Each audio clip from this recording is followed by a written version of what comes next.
ఓం శ్రీ గురుభ్యో నమః. బ్రహ్మసూత్రములు 48వ రోజు 23 మార్చ్ 2021. ఇంతకు ముందు సూత్రమునందు ఉపాసనా పద్ధతి, నిర్గుణ విద్యా పద్ధతి అని 2 పద్ధతులున్నాయి. వీటిలో ఉపాసనా పద్ధతిలో మాత్రమే దేవయానమున్నది. నిర్గుణోపాసన సందర్భంలో దేవయానము లేదు. అజ్ఞానం వదిలిపోగానే విద్వాంసుడు పాపపుణ్యాలను వదిలి నిర్మలుడై పరబ్రహ్మను చేరతాడు అని ముండకోపనిషత్తు చెబుతున్నది అని తెలియజేయబడింది. సూత్రం 30. ఉపపన్న స్థల్లక్షణార్థోపలబ్ధే లోకవత్. ఉపపన్నః తల్లక్షణార్థోపలబ్ధేః లోకవత్. ఉపపన్నః లోకవత్, as is seen in the world. లక్షణావర్తి ఆ లక్షణాలు ఉపపన్న అంటే ఉపపన్న ఈజ్ రీజనబుల్.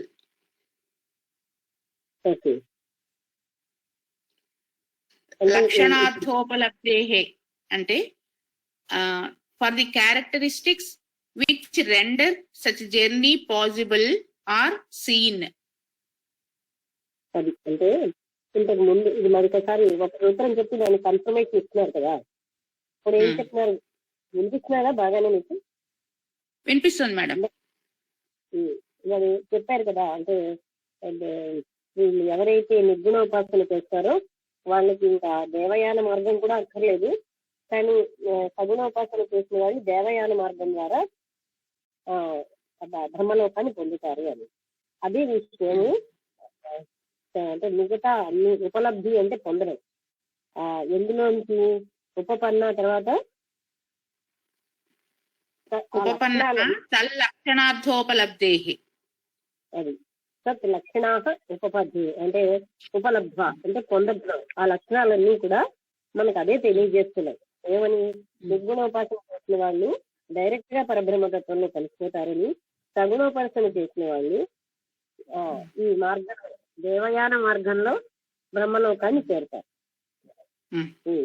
విషయానికి ఇంకో 2-3 శ్లోకాల్లో కూడా చెప్తారు వాళ్ళు.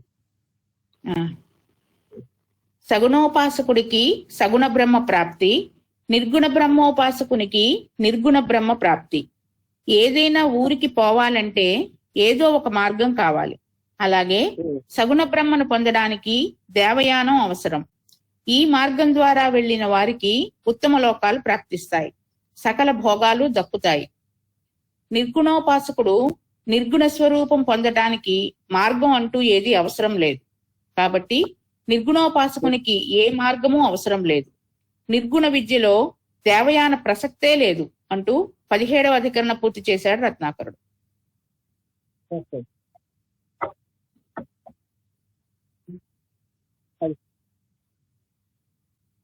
ధన్యవాదాలు.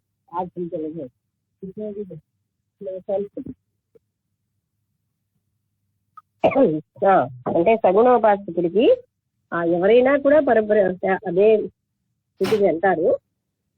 నిర్గుణోపాసకుడికి తన పద్ధతి ప్రకారం అంటే తను డైరెక్ట్ గా పరబ్రహ్మతత్వంలో కలిసిపోతారు. సగుణోపాసకుడు దేవయాన ప్రాప్తి ఉంటుంది, మార్గంలో అంటే బ్రహ్మలోకాన్ని పొందుతారు.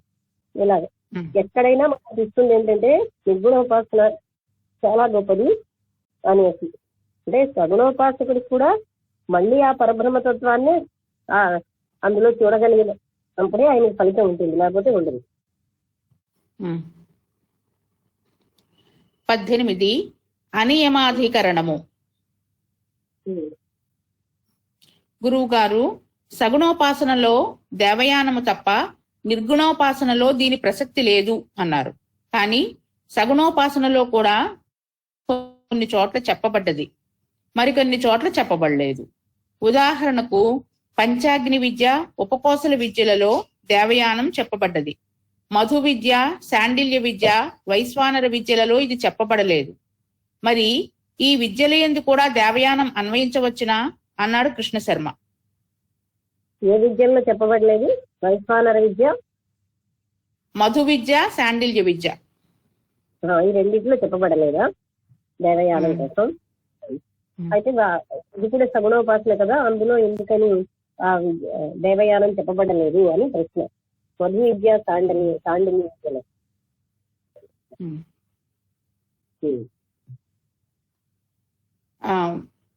వివరించడం ప్రారంభించాడు రత్నాకరుడు. సూత్రం 31.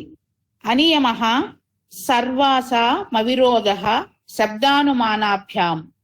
అనియమః సర్వాసాం అవిరోధః శబ్దానుమానాభ్యాం. అనియమః నో రెస్ట్రిక్షన్. సర్వాసం ఆఫ్ ఆల్. అవిరోధః there is no contradiction. శబ్దానుమానాభ్యాం as is seen from Shruti and Smriti. శృతిని స్మృతుల్లో చెప్పినట్టుగా వీళ్ళకి ఏమీ కూడా అబ్జెక్షన్ లేదంటున్నారు.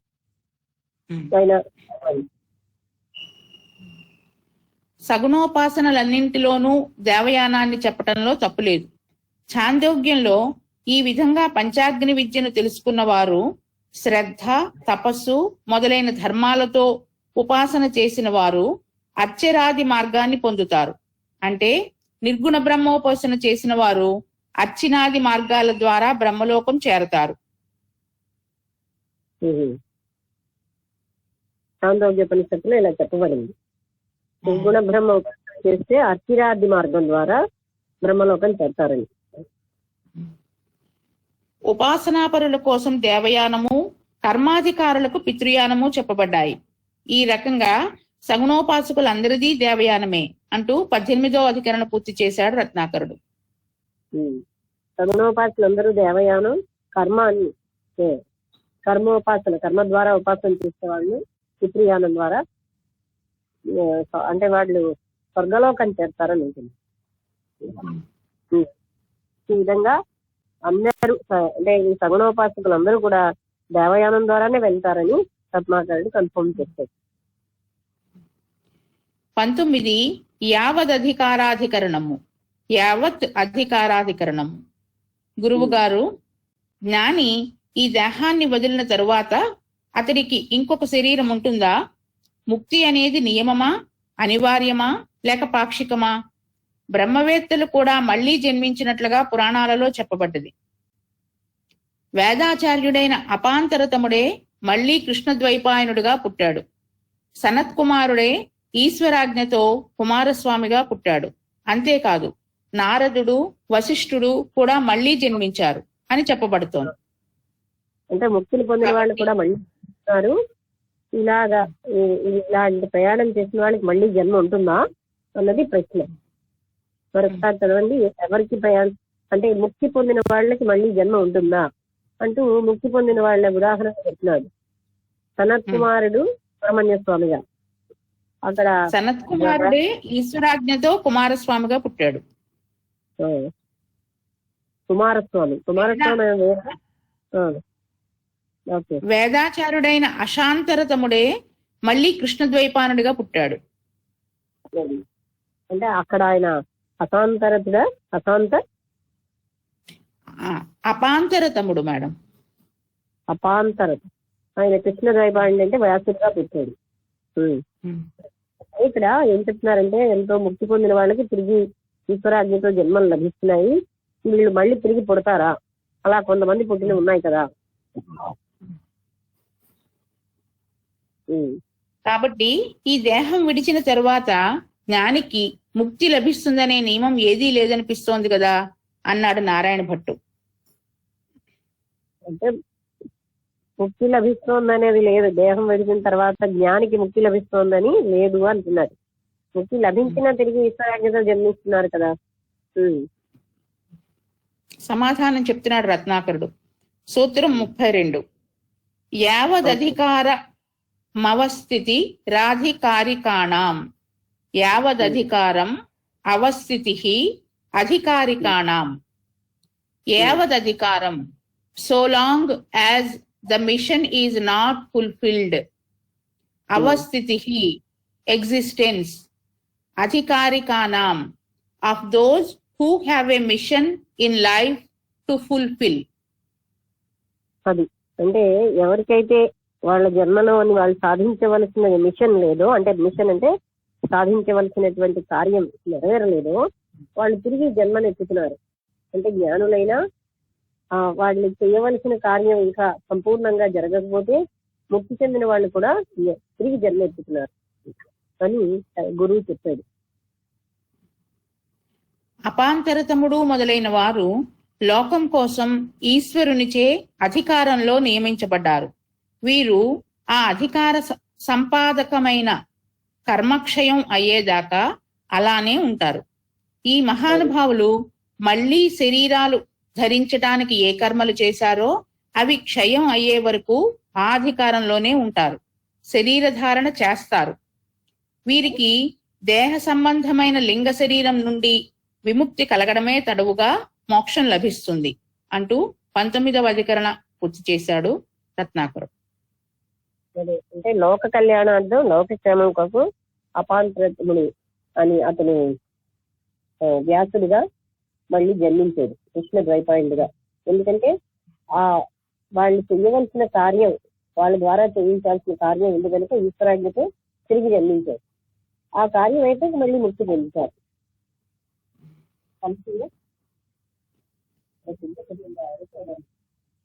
కాఫీ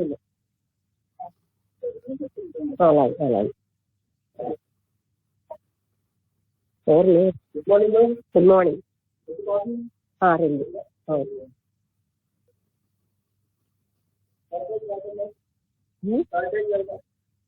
అంతే.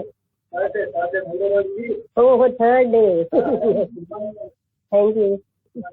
Good morning. ఓ, మీరు కూడా వచ్చారా? మాకు మంచి సర్వీస్ చేస్తున్నారు. Good morning. ఓ, సో మెనీ పీపుల్.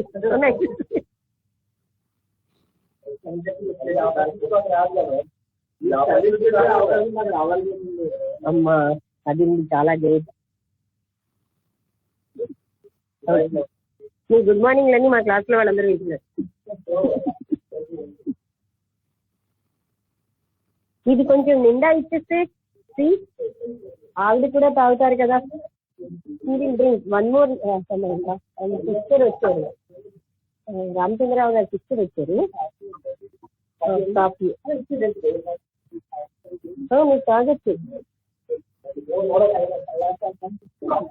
తీసుకోండి. నాకే మీరు చూపించారా? ఓకే.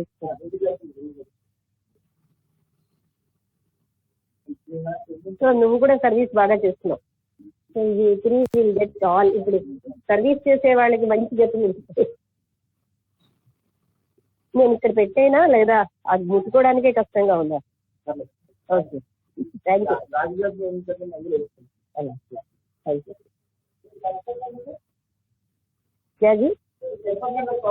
చాలు, మీకు చాలా ఇంకా కావాలి?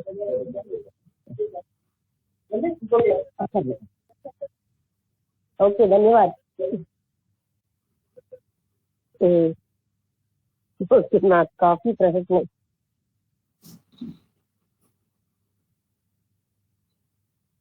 సరే అండి, పవన్ కుమార్ గారు. 20 అక్షరాధ్యధికరణము. గురువర్య, బ్రహ్మాన్ని గురించి చెప్పేటప్పుడు అవ్యయుడు లేనివాడు అనే అవ్యయుడు లేనివాడు అనే నిషేధ వాక్యాలతో చెప్పారు. ఉదాహరణ, ఆకారం లేనివాడు, గుణం లేనివాడు, ఇంద్రియాల చేత గ్రహింపబడనివాడు. ఈ రకంగా కొన్ని చోట్ల చెప్పారు, కొన్ని చోట్ల చెప్పలేదు. ఈ రకంగా చెప్పని చోట చెప్పిన చోట నుంచి అన్వయించవచ్చునా అంటూ ప్రశ్నించాడు నారాయణ భట్టు. పరబ్రహ్మ తత్వాన్ని ఆకారం లేనివాడు, మాటలకు అందడు, మనస్సుకి అందడు కదా. ఇలాగ కొన్ని చోట్ల చెప్పారు, కొన్ని చోట్ల చెప్పలేదు కదా. మరి చెప్పని చోట కూడా ఈ అర్థాన్ని అన్వయించవచ్చా? సమాధానం చెప్తున్నాడు రత్నాకరుడు. సూత్రం 33. అక్షరధియాం త్వవరోధః సామాన్య తద్భావాభ్యా మౌపసదమవత్తదుక్తం. అక్షరధియాం తు అవరోధః సామాన్య తద్భావాభ్యాం ఔపసదవత్ తత్ ఉక్తం అక్షరధియాం of the meditation of negative attributes belonging to the imperishable.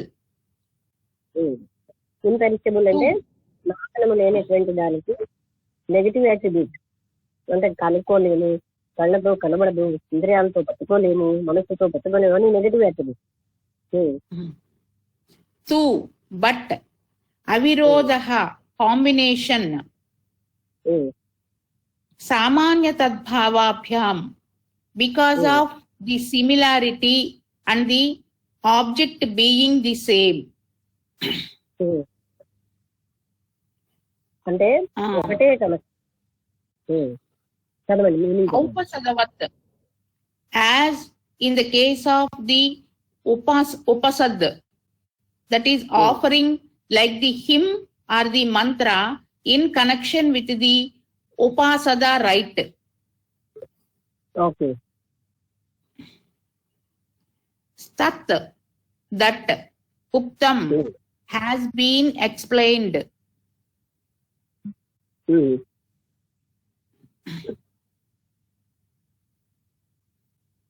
Meaning తెలుగులో చెబుతారా? సామాన్యమైనందువల్ల, వస్తుభేదం లేనందువల్ల బ్రహ్మకు సంబంధించిన నిషేధార్థక భావాలు ఉపసంహరించాలి.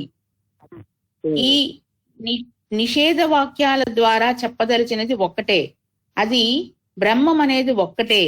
ఈ విధంగా బ్రహ్మకు సంబంధించిన నిషేధ వాక్యాలకు ఉపసంహారం ఉన్నది అంటూ 20వ అధికరణ పూర్తి చేశాడు రత్నాకర్.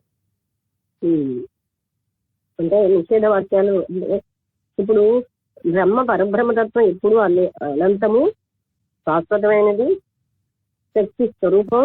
అంటే దానికేమో ఒక మాటలతో వర్ణించలేము, కానీ అదే మనం ఇప్పుడు కూడా అన్వయించుకోవాలి. ఇంకోటి ఏది అందులో అన్వయించడానికి లేదు. ఆ స్వభావం ఎప్పుడు ఒకటే. 21 ఇయదధికరణము. ఇయదధికరణము గురువు గారు ముండకోపనిషత్తులో ద్వాసుపర్ణ అనే మంత్రంలో అందమైన రెక్కలు కలివి ఒకే రూపము ఆకారము గల 2 పక్షులు చెట్టు మీద కూర్చుని ఉన్నాయి. వాటిలో ఒకటి కర్మఫలాన్ని అనుభవిస్తోంది, రెండవది చూస్తూ కూర్చుంది అని చెప్పబడింది. కఠోపనిషత్తులోని రుతం పిబంతౌ అనే మంత్రంలో శరీరంలోని బుద్ధి అనే గుహలో గొప్పదైన బ్రహ్మస్థానంలో ప్రవేశించి తమ కర్మఫలాన్ని అనుభవించేటటువంటి ఎండ నీడలాగా పరస్పరం విలక్షణమైన తత్వాలున్నాయని విద్వాంసులు అంటారు. ఈ విషయాన్ని 3 సార్లు అగ్ని చేయనము, పంచాగ్ని ఉపాసన చేసిన వారు కూడా చెబుతున్నారు. ఈ 2 చోట్ల చెప్పినవి భిన్న విద్యలా ఒకటేనా? పవన్ కుమార్ గారు ఒక్కసారి మళ్ళీ ఆ 2 చోట్లది. మొదటిది దాసుపర్ణ అనే మంత్రంలో 2 పక్షులు ఒకే ఆకారము రూపము ఉన్నాయి, వాటిలో ఒకటి కర్మఫలాన్ని అనుభవిస్తోంది, రెండోది చూస్తూ కూర్చుంది అని చెప్పబడింది. అంటే ఒక పక్షి ఏమో ఏ పని చేయకుండా చూస్తూ కూర్చుంటే ఇంకొక పక్షి కర్మఫలాన్ని అనుభవిస్తోంది, కర్మ చేసి ఫలాన్ని అనుభవిస్తోంది. అది మనం ఎన్నోసార్లు ఉదాహరణకు అది దాన్ని ఏమన్నారు, దాసు ఫలానా. ఈ విషయాన్ని ముండకోపనిషత్తులో ద్వాసుపర్ణ అనే మంత్రంలో చెప్పారు. ద్వాసుపర్ణ మంత్రంలో చెప్పారు ముండకోపనిషత్తులో. ఇంకో ఇక కఠోపనిషత్తులోని రుతం పిబంతౌ అనే మంత్రంలో శరీరంలోని బుద్ధి అనే గుహలో గొప్పదైన బ్రహ్మస్థానంలో ప్రవేశించి తమ కర్మఫలాన్ని అనుభవించేటటువంటి ఎండ నీడలాగా పరస్పరం విలక్షణమైన తత్వాలున్నాయని విద్వాంసులు చెప్పారు. అంటే కర్మఫలాన్ని అనుభవించేటటువంటి పరస్పరము, కర్మకి ఏమీ ఫలితాన్ని పొందకుండా ఉండేది, కర్మఫలాన్ని అనుభవించేది ఎండా నీడలాగా 2 రకాలైన తత్వాలు ఉన్నాయి అని ఎవరు చెప్పారు, ఎందులో చెప్పారు? కఠోపనిషత్తులోని రుతం పిబంతౌ అనే మంత్రంలో చెప్పారు. రుతం అంటే అసలు సత్యం, శృతం పిబంతం తాగడం. ఆ మంత్రాన్ని ఎక్స్ప్లెయిన్ చేస్తే ఈ విషయాన్ని 3 సార్లు అగ్ని చయనము, పంచాగ్ని ఉపాసన చేసిన వారు కూడా చెప్తున్నారు. అగ్ని చేయడం అనేది ఒక ప్రక్రియ. అలాగే పంచాగ్ని హోమం చేయడం లేకపోతే అవి చేసిన వాళ్ళు కూడా ఆ విషయాన్ని చెప్తున్నారు. అంటే 2 రకాలుగా ఉంది అని ప్రవృత్తి. ఈ 2 చోట్ల చెప్పినవి భిన్న విద్యలా ఒకటేనా అంటూ అడిగాడు నారాయణ భట్టు. అంటే ముండకోపనిషత్తులో చెప్పినది, ఇంకా ఇప్పుడు మనకి కఠోపనిషత్తులో పంచాగ్ని చేయడం అని చెప్పినవి ఈ 2 ఒకటేనా లేదా వీటిలో తేడా ఉందా? అది ప్రశ్న. సమాధానం చెప్తున్నాడు కృష్ణ శర్మ. ఉపనిషత్తు జ్ఞానం అది అంత డీటెయిల్డ్ గా తెలుసు కనుక అవన్నీ కూడా కన్ఫర్మ్ చేసుకుంటారు యోగా ద్వారా. సూత్రం 34. ఇయదా మననాత్ ఇయత్ అమననాత్. ఇయత్ so much, only this much. అమననాత్ on account of being mentioned in the scriptures. అమననాత్ కదా మీనింగ్.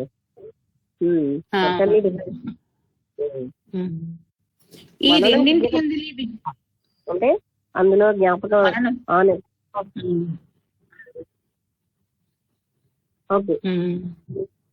ఈ రెండింటి యందలి విద్య ఒకటే.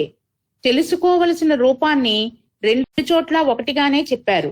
2 మంత్రాల్లోనూ జీవుణ్ణి చెప్పి అతనికి పరమాత్మతో అభేదం చెప్పారు. కాబట్టి విద్యల యందు ఐక్యం ఉన్నది.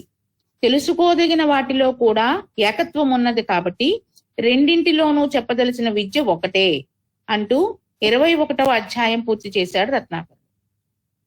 అది 2 కూడా ఒకటే అంటే రెండిట్లో చెప్పినది ఒకే ఒక, అంటే జీవాత్మ పరమాత్మకి ఏమీ తేడా లేదని, అభిన్నంగా ఉన్నదని అనేది. అంటే రెండిట్లోని మనం అన్వయించుకుంటే ఒకటి జీవాత్మ తత్వం, ఒకటి పరమాత్మ తత్వం, 2 పక్షులు. ఇక్కడ కూడా ఎండా నీడ అంటే జీవాత్మ పరమాత్మ లక్షణాలతోనే ఉన్నాయి. 2 ఒకలాగే చెప్పబడ్డాయి అని రత్నాకరుడు చెప్పాడు. 22 అంతరత్వాధికరణము. గురువు గారు బృహదారణ్యకంలో యాజ్ఞవల్క్యుణ్ణి ఉషస్తి, కహోలుడు ఇద్దరూ కూడా సర్వాంతర్యామి అయిన బ్రహ్మను గురించి వివరించమని అడిగారు. అయితే ఉషస్తి, కహోలుడు ఎవరిని అడిగారు? సర్వాంతర్యామి యాజ్ఞవల్క్యుణ్ణి అడిగారు. మహాముని. అయితే యాజ్ఞవల్క్యుడు ఉషస్తికి కార్యకారణ రహితుడు ఆత్మ అని చెప్పాడు. అనే వ్యక్తికి కార్యకారణ రహితుడు ఆత్మతత్వం అని. కహోలుడికి ఆకలి దప్పికలు లేనివాడు ఆత్మ అని చెప్పాడు. అంటే ఇలా భిన్నంగా చెప్పబడిన ఎక్కడైనా ఏ లక్షణమైనా ఆయనకే కదా. ఖగోళుడికేమో ఆకలి దప్పిక లేదు అని. ఇలా భిన్నంగా చెప్పబడిన ఇద్దరు ఒకటేనా లేక వేరువేరా అంటూ అడిగాడు కృష్ణ శర్మ. అంటే అసలు నిజంగా అయితే ఇది ఒక ప్రశ్నగా కాదు అని మనకు అర్థం అవుతుంది. ఎందుకంటే ఆ తత్వాలు ఒక్కొక్క దగ్గర, ఇప్పుడు ఒక దగ్గర మనసుతో పట్టుకోలేమని చెప్తాం, ఇంకొక దగ్గర ఆ పరమాత్మ నీటితో తడపబడదు అంటాం, ఆకలి దప్పిక లేనివాడు అంటాం. ఇవన్నీ కూడా ఒకే పరమాత్మకి. ప్రశ్న ఆ ఒక్కరికైనా మరొక ప్రశ్న. సమాధానం చెప్తున్నాడు రత్నాకరుడు. ఓకే. సూత్రం 35. అంతరా భూతగ్రామవత్ స్వాత్మనః. అంతరా భూతగ్రామవత్ స్వాత్మనః. Antara, as being innermost of all. Okay. Bhutagramavath, as in the case of the aggregate of the elements. Swatmanaha, of once own self.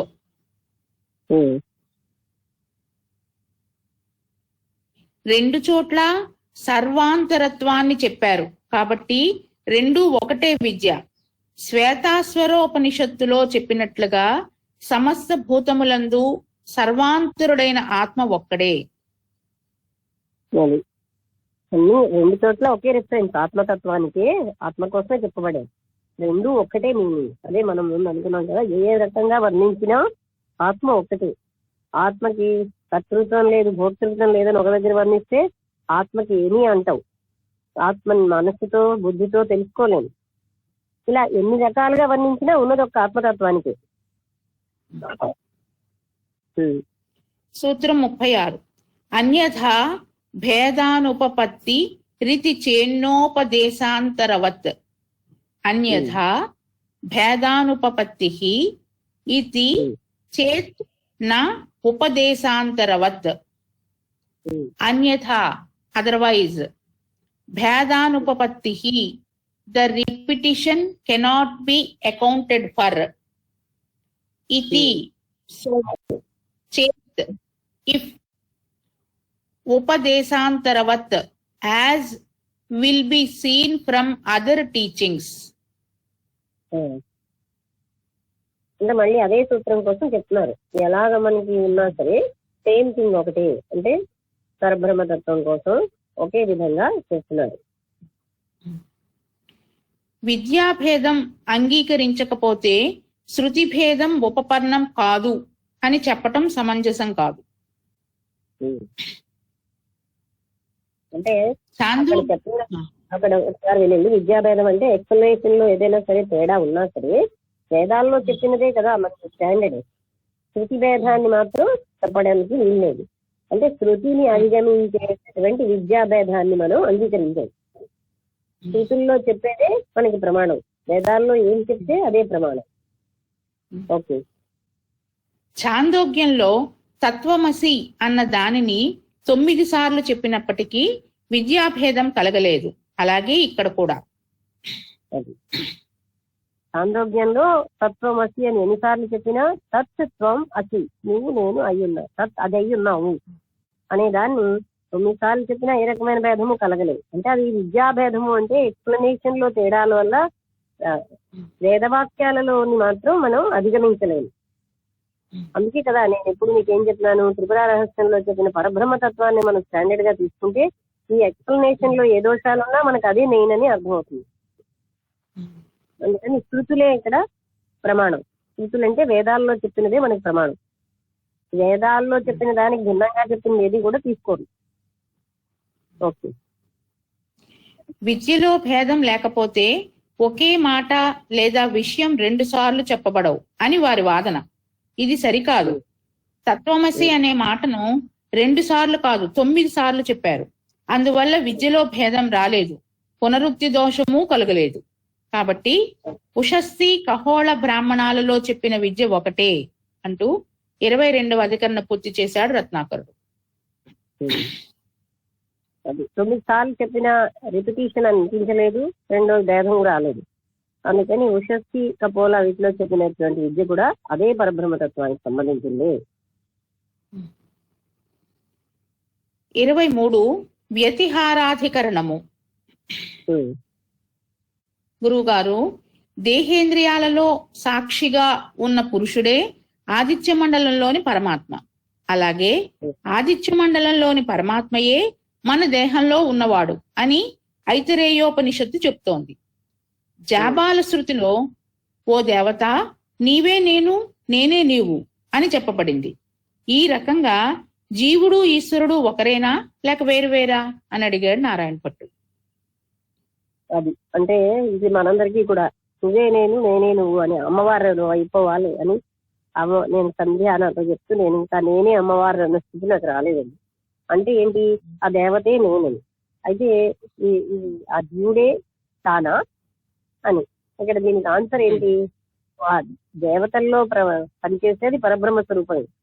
అందుకని నీవే నేను అనడంలో ఆ పరబ్రహ్మ స్వరూపమే జీవాత్మతో ఏకము అని ఫీల్ అవ్వడం, అది అక్కడ పరాకాష్ట. కానీ ముందు అమ్మవారే నేనంటే మళ్ళీ అమ్మవారు రూపంలో ఉన్నది అన్నదంటే మళ్ళీ మనకి దోషం వస్తుంది.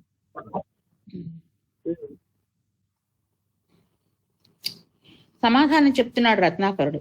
సూత్రం 37. వ్యతిహోరో విసింశంతి హీతరవత్. వ్యతిహారః విసింశంతి హి ఇతరవత్. వ్యతిహారః ఎక్స్చేంజ్, రెసిప్రోసిటీ. విసింశంతి explain clearly, distinguish. He, because. Itaravat, as in other cases. వ్యతిహార అంటే డిఫరెన్స్ నా? వ్యతిహారః ఎక్స్చేంజ్, రెసిప్రోసిటీ.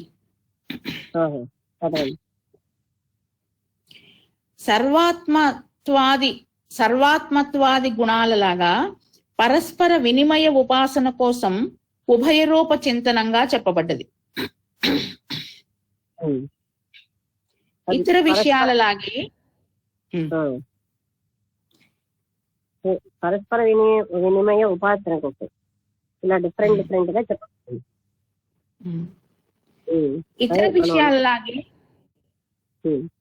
మేడం ఇక్కడ కూడా జీవుడే బ్రహ్మ, బ్రహ్మే జీవుడు. ఉపాసకుడే సూర్యమండలంలోని పురుషుడు, ఆ పురుషుడే ఉపాసకుడు. ఈ రకంగా రెండు రూపాల్ని ఉపాసించాలి అంటూ 23వ అధికరణ పూర్తి చేశాడు రత్నాకర్. ఉపాసకుడే సూర్యమండలంలోని పురుషుడు, ఆ ఇద్దరికి తేడా ఏం లేదు, ఇద్దరిని కూడా పూజించాలి. అంటే సూర్యమండలంలో పురుషుడే పరబ్రహ్మ స్వరూపం, అలాగే మనలో ఉన్న పురుషుడే ఆ పరమాత్మ, ఇద్దరు ఒకటి. 24 సత్యాద్యధికరణము. ఓకే, సత్యాధికరణమా? సత్యాది అధ్యధికరణము అంటుంది. ఓకే.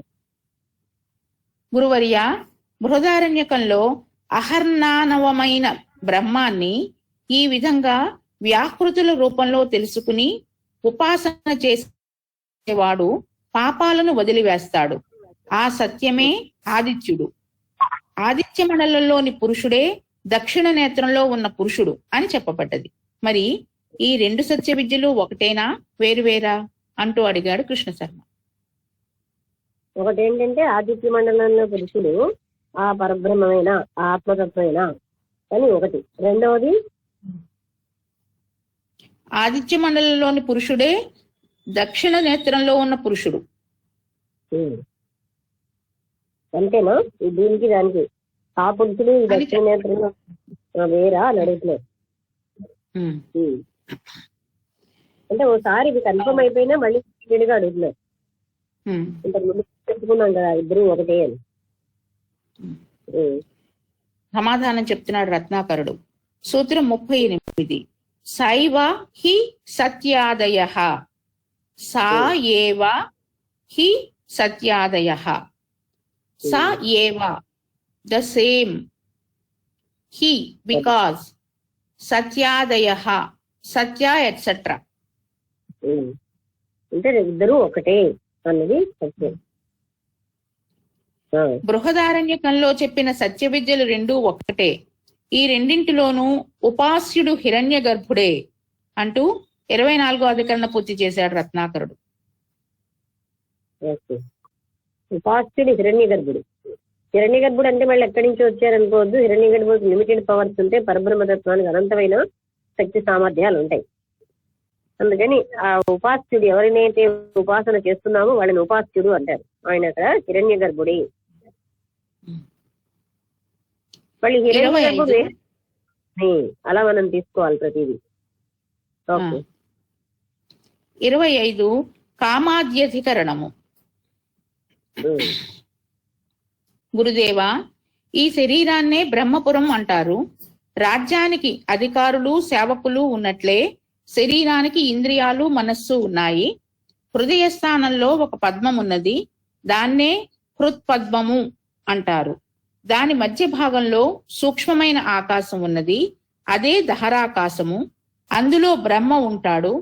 అతడు ధర్మాధర్మరహితుడు, పాపరహితుడు, జరామృత్యువులు లేనివాడు, శోకరహితుడు, కోరికలను వెంటనే పొందే శక్తి కలవాడు అని ఛాందోగ్యంలో చెప్పబడింది.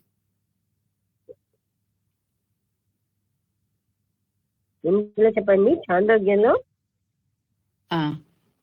ఇదంతా ఎక్స్ప్లెనేషన్ ఇవ్వబడింది మేడం. శరీరాన్నే బ్రహ్మపురం అంటారు. అందులో దహరాకాశంలో బ్రహ్మ ఉంటాడు. అతడు ధర్మాధర్మ రహితుడు, పాపరహితుడు. అదే అంటే ఆయనకి ఏ కర్తవ్యం గాని కర్తృత్వం భోక్తృత్వం లేదు. ధర్మాధర్మ రహితుడు, ఆయనకి పాపము అంటదు, ఏమి అంటదు అని ఛాందోగ్యంలో చెప్పబడింది. బృహదారణ్యకంలో ఆత్మ గొప్పది, పుట్టుక లేనిది, అది ప్రాణమునందుంటుంది, ఇంద్రియాల్లో ఉంటుంది, విజ్ఞాన రూపమైనది, స్వయం జ్యోతి. దహరాకాశంలోనే ఈ పురుషుడు శయనిస్తాడు, అందరినీ వశం చేసుకోగలుగుతాడు అని చెప్పబడింది. బృహదారణ్యంలో ఏమో ఆత్మ యొక్క గొప్పతనం చెప్పి ఆ దహరాకాశంలోనే ఈ పురుషుడు ఉన్నాడని అతని గొప్పతనం చెప్పబడింది. ఆత్మ యొక్క గొప్పతనం అయితే ఇద్దరు కూడా డిఫరెంటా అని క్వశ్చన్ అన్నమాట కదా. అవును మేడం. ఛాందోగ్యంలోని విద్య సగుణము అని, బృహదారణ్యకంలోని విద్య నిర్గుణము అని అంటారు. కాబట్టి ఈ రెండిటికి భేదం ఉన్నదా లేదా వివరించండి అన్నాడు కృష్ణ శర్మ.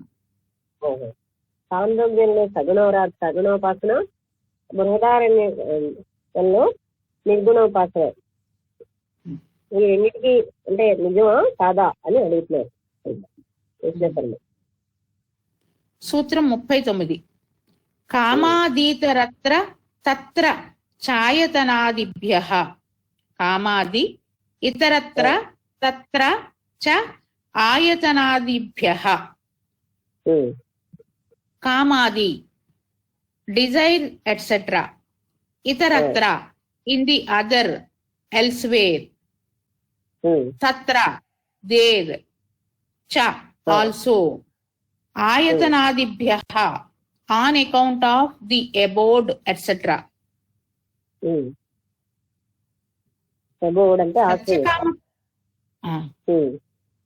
సత్యకామత్వము మొదలైన గుణాలు బృహదారణ్యకంలోని సర్వవసిత్వాది గుణాలు ఛాందోగ్యంలోకి ఉపసంహరించుకోవచ్చు.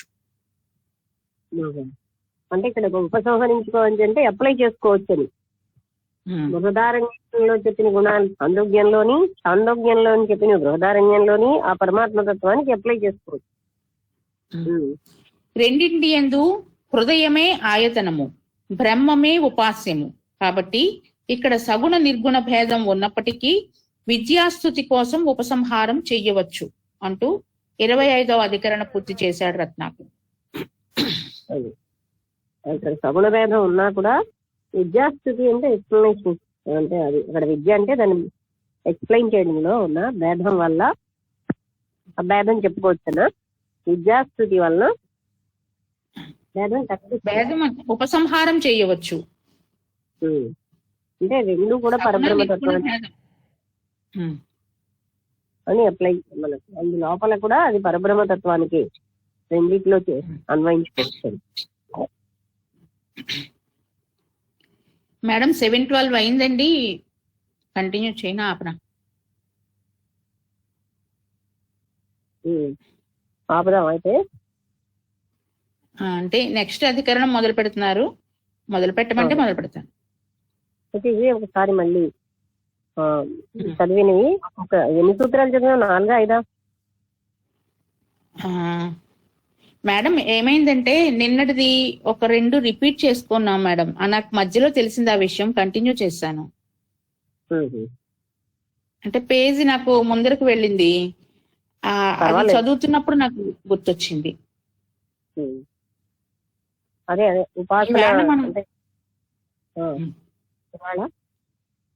ఈవేళ మనము చెప్పిన వాళ్ళు 1, 2, 3,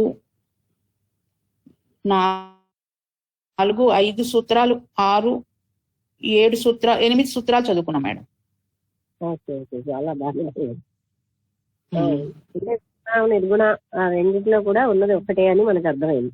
అందులో ఇప్పుడు చెప్పారు కదా బృహదారణ్యకంలోని అలా రెండు డిఫరెంట్ ఉపాసనల్లో ఆ తేడా ఏమిటి అని, అంటే ఆ తేడా ఏమీ లేదు ఒకదాన్నే చెప్తున్నారని. అలాగే ఇంకొక అంటే ఆ ఉపనిషత్తులు ఏంటేంటి చెప్పారు అన్నది నాకు జ్ఞాపకం లేదు, మీరు చదవాలి. అలాగే ముందర ఈ రోజు మొదలు మనకి ముక్తి అనేది చనిపోయిన తర్వాత కూడా జ్ఞానులు మళ్ళీ జన్మిస్తారా అనే క్వశ్చన్ నుంచి స్టార్ట్ అయింది మేడం. అంటే జ్ఞానులకి ముక్తి మరి వస్తుందా? చాలా మంది జ్ఞానులు తిరిగి జన్మించారు కదా, అంటే వ్యాసుడు మొదలైన జ్ఞానులందరూ అంటే ఈశ్వరాజ్ఞతో వాళ్ళు జన్మించారు.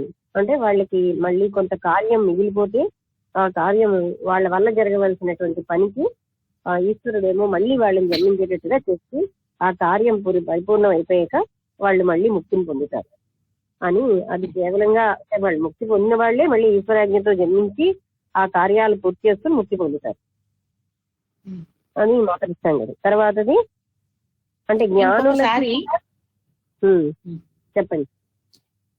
బ్రహ్మాన్ని గురించి చెప్పేటప్పుడు కొన్ని చోట్ల అవ్యయుడు అనే నిషేధ వాక్యాలతో చెప్పారు, ఆకారం లేనివాడు గుణం లేనివాడు అని. అవి కొన్ని చోట్ల చెప్పలేదు.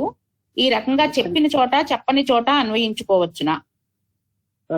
అంటే పరబ్రహ్మతత్వం యొక్క ఒక దగ్గరేమో ఏ రకమైనటువంటి రూపం లేదు, గుణాలు లేవు ఇలా చెప్తున్నారు కదా, కొన్ని చోట్ల చెప్పలేదు. చెప్పిన మీనింగ్ ని చెప్పని దగ్గర ఒకేలాంటి మీనింగ్ అన్వయించుకోవచ్చా అంటే అన్వయించుకోవచ్చు. ఎందుకంటే ఆయన తత్వం ఎక్కడైనా ఒకేలాగా ఉంటుంది. తర్వాత కొన్ని చోట్ల ఏంటంటే చెప్పండి.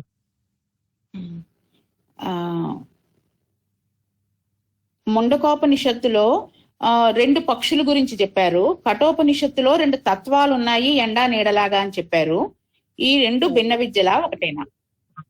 ఈ ముండకోపనిషత్తులో చెప్పినటువంటి 2 పక్షుల విషయంలో అక్కడ చెప్పిన తత్వాలు 2 ఒకటేనా అని. 2 ఒకటే, ఎందుకంటే జీవాత్మ కోసం చెప్పాడు, జీవాత్మ పరమాత్మ అని కన్ఫర్మేషన్ ఇస్తున్నారు. తర్వాత ఇన్ఫర్మేషన్ అడుగుతున్నారు. అంటే అలా ఆ ఉపనిషత్తులో చెప్పింది వేరే రకం తత్వం, ఆ పరబ్రహ్మకి ఎప్పుడు ఒకటే తత్వం ఉంటుంది. అక్కడ విద్యాభేదం అని అంటే వర్ణనలో తేడాలు ఉండొచ్చు కానీ విషయం ఒకటే. Next question. యాజ్ఞవల్క్యుడు ఉషస్సుకి కార్యకారణ రహితుడు ఆత్మ అని చెప్పాడు, కహోలుడికి ఆకలి దప్పికలు లేనివాడు ఆత్మ అని చెప్పాడు. ఇలా భిన్నంగా చెప్పబడిన ఇద్దరు ఒకటేనా వేరువేరా? అది ప్రశ్నలోనే ఆన్సర్ ఉంది. ఎందుకంటే 2 లక్షణాలు ఆకలి దప్పికలు లేనివాడు ఆయనే, కర్మ అంటే ఏ కర్మలు చేయనివాడు ఆయనే. అంటే ఆయనకి అలా అని ఇంకొక రకంగా కూడా చెప్పొచ్చు. ఏదైనా ఒకే ఆత్మతత్వం కోసమే చెప్పారు, అది ఆన్సర్. అలాగే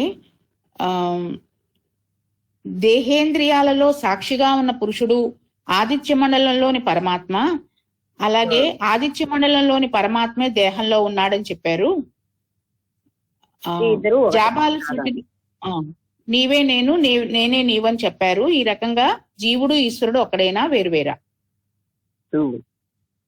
అంటే ఇది మనకి ఆల్రెడీ కన్ఫర్మ్ అయినా కూడా అక్కడ ఏదో అంటే నీవు నేను అని ఒక దేవతతో చెప్పినప్పుడు, అంటే ఆ ఉపాసనా దేవతతో అక్కడ ఇదంతా ఒక్క ఈశ్వరుడికేనా అంటే అవును. ఎందుకంటే ఆ పరమాత్మే అంటే తత్వమసి అనే వాక్యం 9 సార్లు చెప్పిన రిపిటేషన్ దోషం రాలేదని, మీనింగ్ లో ఏమీ తేడా రాలేదని, అందుకని ఉన్న పరబ్రహ్మతత్వం ఎప్పుడూ ఒకటిగానే ఉన్నది. అది కేవలంగా ఎక్స్ప్లెనేషన్ లో తేడాలు గాని విషయం ఒకటి. ఇంకొకటి, బృహదారణ్యకంలో బ్రహ్మాన్ని వ్యాహృతుల రూపంలో తెలుసుకుని ఉపాసన చేసేవాడు పాపాలను వదిలివేస్తాడు. ఆ సత్యమే ఆదిత్యుడు. ఆదిత్య మండలంలోని పురుషుడే దక్షిణ నేత్రంలో ఉన్న పురుషుడు అని చెప్పబడ్డాయి. మరి ఈ 2 సత్య విద్యలు ఒకటేనా? ఆదిత్య విద్యలో ఉన్న పురుషుడు అక్షి పురుషుడు ఒక్కడైనా కాదా అంటే ఈ 2 ఒకటే అని. ఇది కూడా మనకి ఇంతకు ముందు చెప్పబడింది కానీ ఇప్పుడు ఉపాసన విషయాన్ని పెట్టుకుని ఆయన మళ్ళీ డౌట్ అడుగుతున్నాడు. అంటే ఇదంతా కూడా ఒక్క పరబ్రహ్మతత్వం కోసమే చెప్పబడింది. ఇప్పుడు మనం కూడా ఏం ఆలోచించాలి, ఏ దేవతని ఎన్ని రకాలుగా మనం పూజించినా, ఇప్పుడు ఎవరో వచ్చి ఇదిగోటండి కొత్త ఉపాసన చేయండి అంటారు. కొత్త లేనే లేదు, ఉన్నది ఒక్క పరబ్రహ్మతత్వం. ఈ దేవతలందరిలో పరబ్రహ్మతత్వం పనిచేయకపోతే దేవతలు పనిచేయలేరు. అందుకని ఏ దేవతని మనం ఉపాసించినా ఒకే ఒక పరబ్రహ్మ స్వరూపాన్ని ఉపాసిస్తున్నాం, అందులో తేడాలే ఉండవు. అంటే మనం ముందు చెప్పుకున్నాం కదా, వినాయకుడి కోసం చెప్తే వినాయకుడిని తప్ప ఇంకా ఏ దేవత గొప్ప కాదని ఉంటుంది. లలితాదేవి కోసం చెప్తే లలితాదేవే గొప్పదని, గాయత్రీదేవే గొప్పదని. అంటే ప్రతి దేవత ద్వారా పనిచేసేది. మనం అలాంటి టెంప్టేషన్ కి లోన్ అయిపోకూడదు. గాయత్రిని చేస్తాను, రేపటి నుంచి నాకు అన్ని వచ్చేస్తాయి అంటే పరబ్రహ్మతత్వమే పనిచేస్తోంది ఆయా దేవతల రూపంలో. అంతేగాని హనుమంతుడిని చేస్తే మరో ప్రేమ అనుకుంటారు ఇలా మనం ఆలోచించడానికి లేదు. అంటే ఎన్ని రకాలైన డిఫరెంట్ ఉపాసనలు, ఎవరో వచ్చి మీ ఇంట్లో సంపదలు పెరగాలంటే ఇలా లక్ష్మీదేవిని చెయ్యండి అంటారు. ఎక్కడ ఎవరిని ఉపాసించినా ఫైనల్ గా ఆ తత్వం పరబ్రహ్మ తత్వానికి వెళ్తుంది అనే విషయం మనం మర్చిపోకూడదు, టెంప్ట్ అయిపోకూడదు. మనం ఏం చేస్తున్నామంటే మనసుకు ఐహిక భోగాల మీద టెంప్టేషన్ తో వాళ్ళు వేరు ఫలితాలు ఇచ్చేస్తారు, వాళ్ళని పట్టుకుంటే ఏవో వచ్చేస్తాయి అని మనం అనుకుంటాం. కానీ అన్నిటికీ రాజు అయిన పరబ్రహ్మ తత్వాన్ని పట్టుకుంటే అన్ని వస్తాయి కదా. అది జ్ఞాపకం పెట్టుకుని మనం చేస్తే కన్ఫ్యూజ్ అవ్వదు సామాన్యులాగా.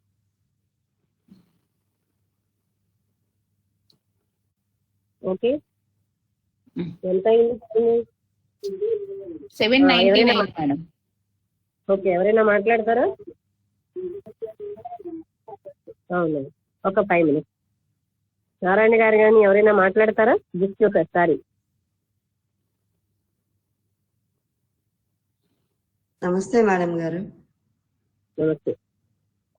ఈరోజు ఒక్కరు మాట్లాడడానికి టైం ఉంది, ఫాస్ట్ గా మాట్లాడి లేదా ఇద్దరు చెప్పండి. సద్గుణోపాసన నిర్గుణోపాసన ద్వారా ఎంతో మంది యోగులు వాళ్ళందరూ కూడా అంటే ఈ నిర్గుణోపాసన ద్వారా దాన్ని ఉపాసన చేసి దాని ద్వారా ముక్తిని పొందుతారని చెప్పే విషయం నిన్న బాగా అర్థమైందండి, ఇవాళ చాలా బాగా అర్థమైంది. తర్వాత ఏంటంటే ఇంకా వశిష్ఠ మహాముని, కుమారస్వామి వీళ్ళు కూడా ఏంటంటే ఇంకా ఏదైనా కర్మ అనేటువంటిది ఉంటే ఆ ఈశ్వరుడి యొక్క ఆజ్ఞతోటి మళ్ళా ఈ భూమి మీద ఉద్భవించి మళ్ళా వాళ్ళు ఏంటంటే మళ్ళా వాళ్ళ ఏదైనా కర్మ ఉంటే అదంతా కూడా లోక కళ్యాణం కోసం వాళ్ళు ఈ భూమి మీదకి వచ్చి ఆ లోక కళ్యాణం అంతా కూడా అయిపోయాక మళ్ళా ముక్తిని పొందుతానటువంటి విషయం చాలా బాగా అర్థమైందండి. జీవుడు ఈశ్వరుడు రెండు ఒకటే అనేటువంటి విషయం బాగా అర్థమైంది. అంటే జీవాత్మకి పరమాత్మకి తేడా లేదు. ఎప్పుడైతే ఈ జీవుడు ఆ పరబ్రహ్మ యొక్క తత్వాన్ని అర్థం చేసుకుంటాడో అప్పుడు పరమాత్మలో లీనమవుతాడు. కాబట్టి ఇద్దరికి తేడా లేదనేటువంటి విషయం అర్థమైంది. ఏ దేవతను పూజించినా ఏ దేవుని పూజించినా కూడా ఉన్నదంతా ఒక పరబ్రహ్మ తత్వమే. దాన్ని అందరూ కూడా అర్థం చేసుకుని పరమాత్మలో ఐక్యం అవ్వాలని చెప్పేసి విషయం నాకు బాగా చెప్పారు. ఇంకెవరైనా మాట్లాడతారా?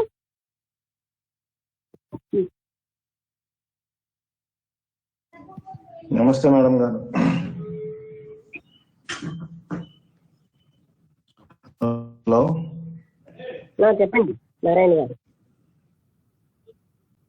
అదేనమ్మా, అంటే ఈ రోజు ఈ రోజు అనేకమైన విషయాలంటే జీవన్ముక్తులు, ఇది మనకి శ్రీపాదవల్లభ చరిత్రలో కూడా వస్తుంది. జీవన్ముక్తులు మళ్ళా ఎందుకు భూమి మీద ఈశ్వరుడు ఉద్భవింపజేస్తారంటే అంటే అజ్ఞాన అంధకారంలో ఉన్నటువంటి ప్రజలను మళ్ళా ముక్తి మార్గంలో ప్రయాణింప చేయడానికి నిర్యాణం చెందుతూ అనేకమైనటువంటి అంటే నవనారాయణని పిలిచి నవనాథులుగా జన్మింప చేస్తారు. అలాగే వాల్మీకి మహర్షిని చేసి తులసిదాస్ జన్మింప చేస్తారు. ఇలా అనేక మంది యోగుల్ని మహాత్ముల్ని మళ్ళా పిలిచి కలికాలం అనేది మహాపాపభూయిష్టమైనటువంటిది. సజ్జనులు కూడా దుర్జనులాగా మారిపోయేటువంటి అవకాశం ఉంది. కాబట్టి మీరందరూ కూడా ఆయా ప్రదేశాలలో మీరు ఉద్భవించని చెప్పడం జరుగుతుంది. నేను కూడా పాండురంగడుగా నేను మళ్ళా అవతరిస్తానని చెప్పడం జరుగుతుంది అనమాట. ఇలా అనేక మంది మహాత్ములు కలియుగంలో రావటానికి శ్రీకృష్ణ పరమాత్మ నిర్యాణం చెందే ముందు గొప్ప చేసినటువంటి మహోపకారం ఇదే మా అమ్మ. అంటే మన కలియుగంలో చూడండి అనేక మంది మహాత్ములు ఉద్భవించారు. అంటే ఏ యుగంలో కూడా ఇంతమంది మహాత్ములు మనకు ఉద్భవించడం జరగలేదు. ఇంతమంది మహాత్ములు మళ్ళీ ఎందుకు ఈశ్వరాజ్యంతో జన్మించారంటే మనలందరినీ కూడా అప్లిఫ్ట్ చేయడానికి. అందులో భాగంగానే అంటే మీరు కూడా అంటే ఇలాంటి ఒక గొప్ప తత్వాన్ని అంటే మేము ఎక్కడొక జారిపోయినా మళ్ళా వన్నెస్ అంటే అందులోకి అంటే ఆ పరబ్రహ్మంలోకి ఆలోచించాలి. రకరకాల ఉపాసనలు చేసి ఏది జంట ఇవ్వకూడదు అనేటువంటి విషయాన్ని బాగా చెప్తారమ్మా. ఇలాంటి గొప్ప తత్వాన్ని ఇలాంటి గొప్ప జ్ఞానాన్ని అందించిన మీకు శతకోటి నమస్కారాలమ్మా. గురువుం తత్సత్. ఎవరైనా మాట్లాడతారా?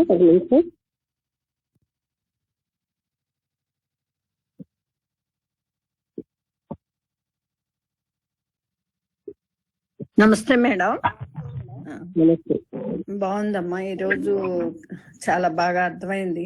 ఇన్ని వేదాలు, ఇన్ని శృతులు, ఇన్ని అంటే రకరకాలుగా వాళ్ళ యొక్క ఆలోచనల్ని